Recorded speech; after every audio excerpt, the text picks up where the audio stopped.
We are live at the Spiro Clinic in Fayetteville, Arkansas, where we are excited to announce that Shawn is graduating from the program today. Shawn, for everybody watching at home, give us a little background as to what life was like before you started at Spiro. I was a fireman in Miami. I got hurt, and eventually that led to having full-blown CRPS in my right foot for over 7 years. Life became just survival, reduced to that basic instinct.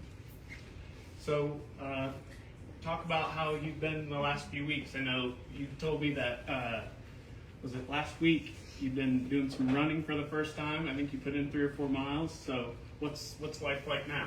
I'm in zero nerve pain. My brain is not in fight or flight. I'm at peace. I am happy. And for the first time in 7 years, I have a future. So, I'm just going to open the floor up for you, and if you want to have a few words. Thank you, Dr. B. William Shakespeare once wrote, "Sleep is the cousin of death." If so, CRPS is its fraternal twin, wicked and sinister, and renders every accomplishment of your past obsolete. It makes the present hell on earth. And your future? What future? The healthy man, he wishes for 1,000 things. The man with CRPS, he wishes for one. I was born in Miami, Florida in 1989. The son of Cuban immigrants, I was raised on the American dream. After years of hard work, that dream came to fruition when I became a firefighter paramedic in one of the busiest fire departments in the world. But that dream quickly soured. I was brutally hazed, and I wasn't just disrespected, I was abused. I woke up one day after an arduous 48-hour shift, and my foot hurt. Hurt a lot. They told me to man up and suck it up, and so I did. Many claimed that I was making it up, but I wasn't making it up. My foot was broken.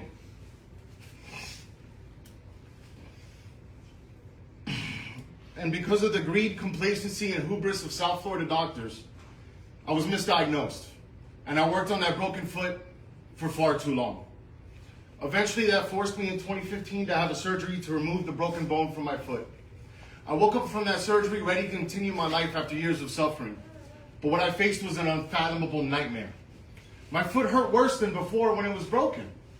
And no matter what I did, even if I laid in bed all day, it was still killing me. From the people I worked with, I received zero sympathy. No longer useful to the fire department, I was forced to turn in my gear. And I was thrown out with as much honor and respect as you would throw out a gallon of rotten milk. To this day, I have not received a thank you, a dollar, or even a plaque from the fire department for all my years of suffering and sacrifice. It is such a mysterious place, the land of tears. For years I walked in scorching sands, 10 surgeries, 100 excruciatingly painful injections into the bottom of my foot, 4 physical therapies, and more doctors than I can remember, and nothing helped. Being alive hurt. Walking made it worse. Standing made it worse. We all know the sting of being betrayed by a friend, but to be betrayed by my own limb, Dr. B, it's hard. Then in 2017, the crushing blow. I was told that it was complex regional pain syndrome, that there was no cure, and that I would have to learn to live like this forever. I felt like I was standing over my own grave. Shawn Fernandez, 1989 to 2015. And in the great words of Nas, the days grew shorter, the nights were colder. I felt like my life was over. The snake struck like a cobra. Unfortunately, you cannot see nerve damage. You cannot see nerve pain. And for that, I was misunderstood, ashamed, and humiliated. To those that made fun of my weight when I could barely walk, I forgive you. To those who mocked me for not working, you are forgiven. To the patient who lied about me and sabotaged my treatment, we are all good. To the judge who denied my disability when I begged on my knees, I forgive you. I know you can never understand. To the fire chiefs who couldn't understand why I couldn't work 40 hours a week with CRPS and still go to the doctor, I ask you this. What does it profit a man to gain the whole world and lose his soul? Regardless, I forgive you. May you or anyone you care about never have to suffer anything half as terrible as this wicked, insidious disease. Because CRPS, it doesn't forgive, but I do. You see, Dr. B, when something like this happens to you, you feel so alone. Like the disease was created just to ruin your life. But I wasn't alone. There was Connor in Denver, Hayden in Australia, Jordan in Buffalo, Kinley in Texas, Amanda and Bree from Montana. You guys are the best. Morgan from Idaho, just to name a few. To my fellow patients, your empathy and brilliance has made all the difference in my fight. I've had to witness children grow up far too soon. I've had to see moms and dads care for their sons and daughters when it should be the other way around. To all the mothers in the clinic, I have witnessed the strength beyond comprehension. To provide this unwavering support and poise for your children in the face of this unfathomable horror, it is awe-inspiring and truly the stuff of legends. I would like to take a moment to specially recognize Liam's mom, Kayla.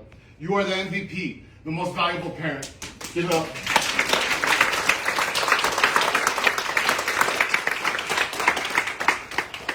Also, a big thank you to the venerable Ken Green. Ken, thank you for gifting me your book and lending me your ear, so I can stop feeling so sorry for myself. Ken, you are a badass.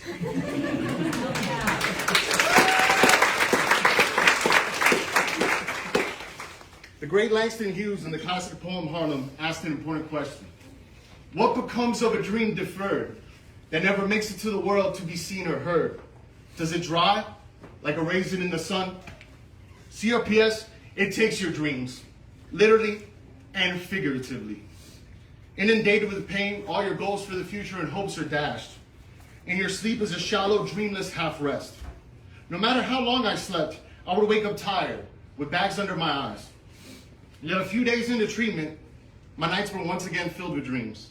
I woke up rested, and soon the bags under my eyes disappeared. My sense of smell returned, for better or worse. These wonderful families and glorious staff restored my faith in people. Slowly but surely I healed. I learned to walk again. And as the pain subsided, my hopes and dreams of future have returned. What ensued was a renaissance so great that Da Vinci himself would be proud, as beautiful as any of Leonardo's great paintings. I've lost 30 pounds since January 1st. I can stand without panicking. Dr. B, I'm wearing dress shoes for the first time in 7 years. I can walk for miles and go about my day. I'm no Morgan Dean, but I can even run a mile with zero nerve pain. My brain, now unburdened, works at 100%, in case you haven't noticed. Most importantly, I can now take care of myself. Spiro Clinic, you have given me back my dignity as a man. How do you put a price on that?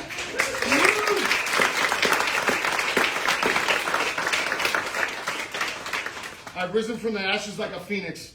I stand before you, a man reborn.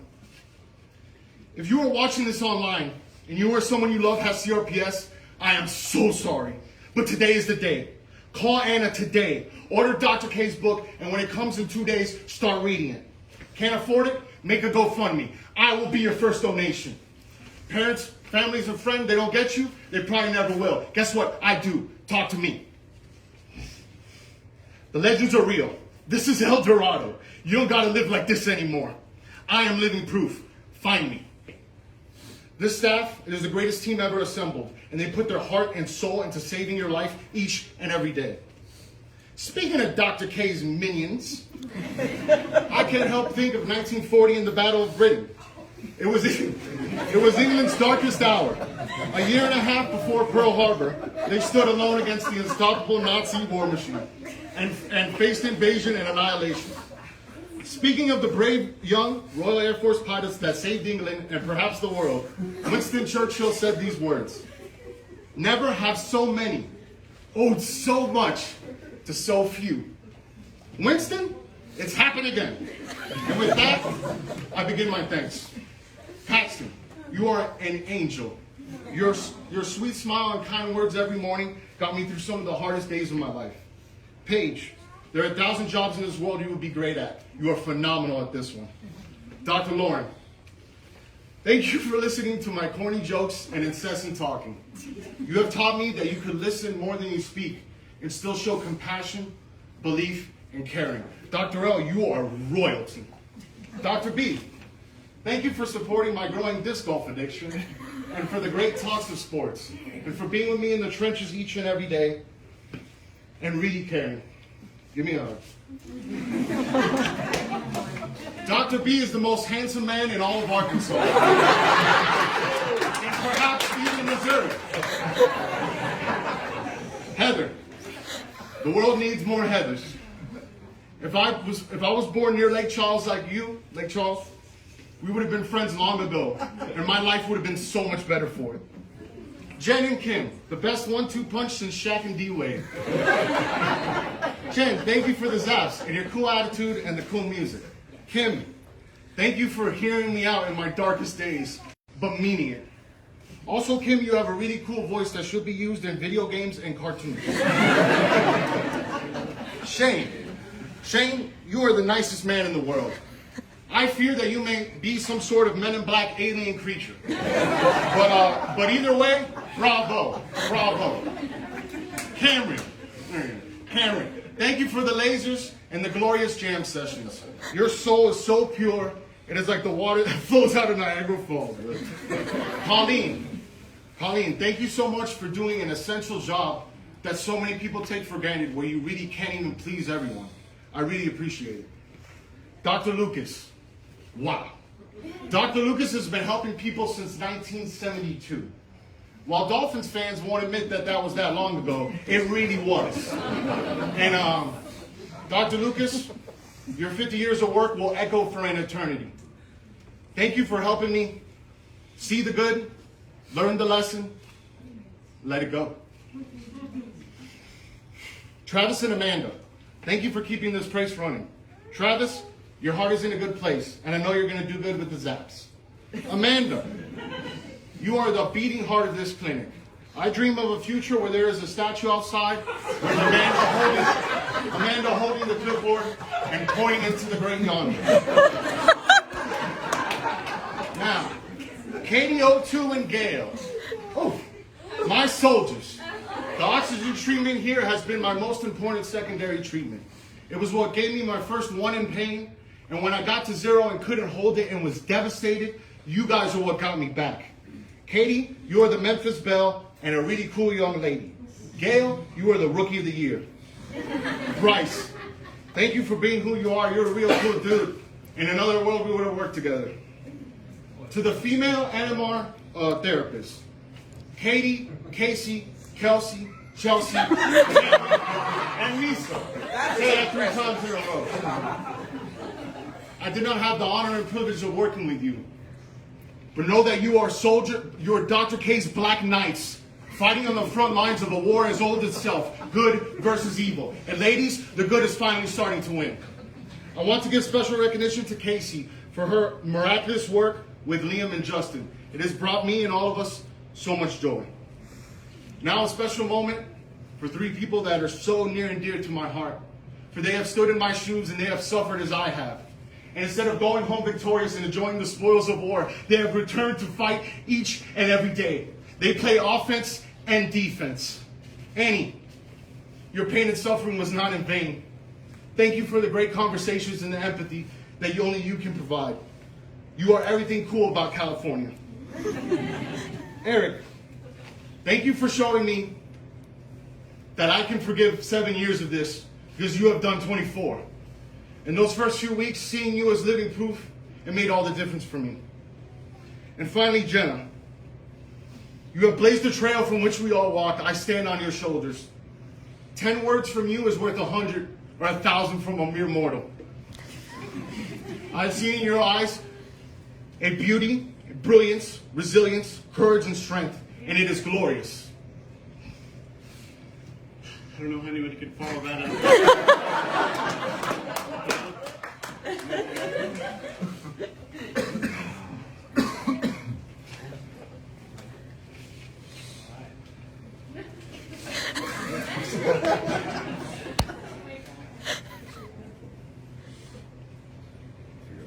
He's prepared and faithful.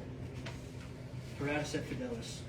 That was the motto of A1 CAV, the last unit I deployed with. We lived by that. We were always prepared and faithful. prepared to do what was needed and faithful to one another. And that man epitomizes that model. I don't have anything else to say. Thank you, Caleb. That means the world. Caleb, you are my redeemer. It is by your hand that I've been risen from the ashes of my fallen world. Everyone that works here is a hero. But you were one long before you donned the black of the Sparrow Clinic. Thank you for fighting so that our country may be kept safe. It is by the blood of you and your ancestors that we are kept free. The day I met you was like Eminem meeting Dr. Dre.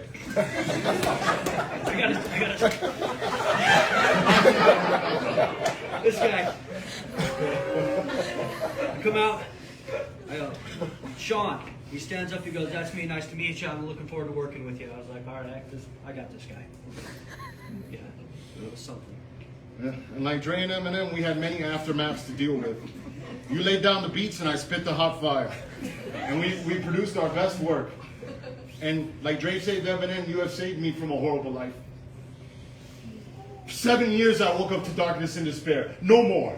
7 years a slave to the pain. No more. We have won. Victory everlasting. Fighting this disease under your command has been the greatest honor of my life. I love you.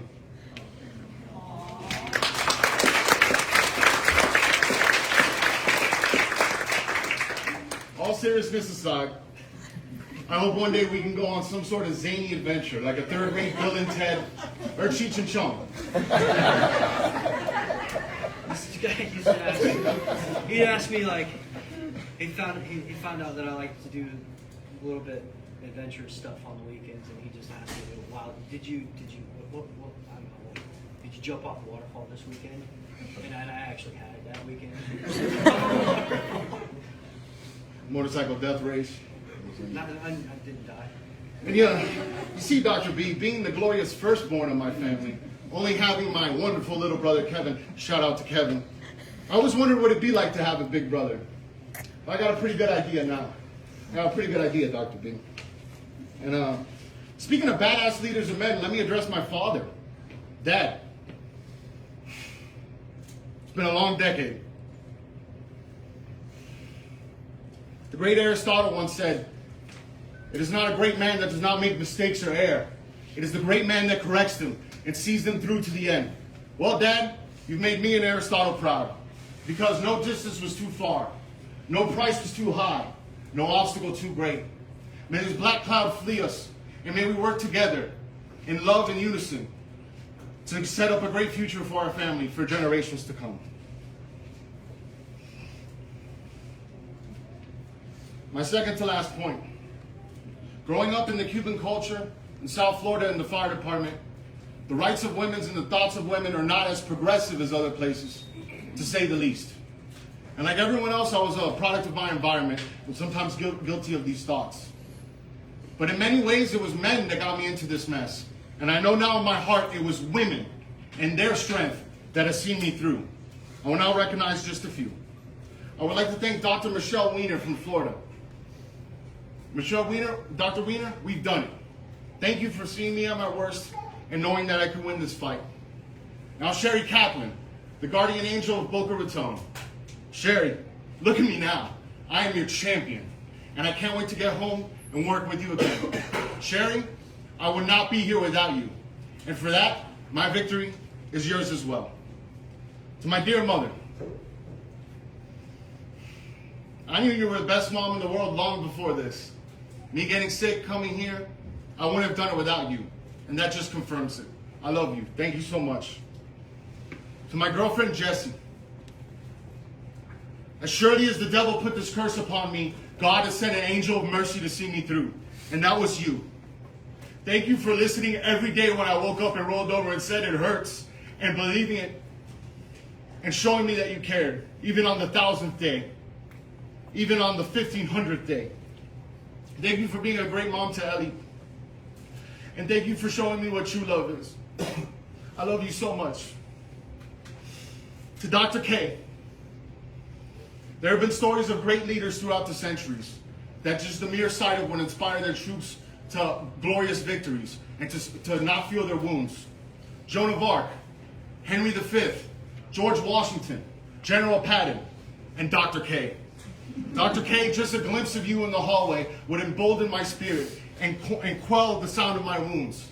A quick word and a pat on the shoulder would embolden me to fight the rest of the week. Dr. K, you are approaching Schindler's List and Hotel Rwanda levels of life saved. But this is not a movie. This is my life. My friends' lives, my family's lives. It is said that after 3 generations, a person is truly dead, that they will never be brought up or remembered again. Honestly, who really knows much about their great-grandfather? But that saying goes for mere mortals. Dr. K, you will live on forever. In all corners of the globe, from Norway to Australia to Miami to California, kids and grandchildren not yet born will owe their existence to you. And they will say, oh my God, back in the 20s, Grandpa Shawn, he went to Spiro Clinic and they saved his life. Dr. K, Annie, Jenna, Heather, Caleb, just to name a few. I am forever under your command. In conclusion, I am as shocked to be here and healed as if I was being sworn in as president. Just like you may be shocked to learn that this is the short version of my speech. Or that I made up the Aristotle quote. He probably never said that. Okay. One of my favorite movies is The Road Warrior. Like Mad Max Rockatansky, I came here a shell of a man. A burnt out, desolate man. A man haunted by the demons of the past. And it was here, in this glorious place, with these wonderful people, that I've learned to live again. Thank you.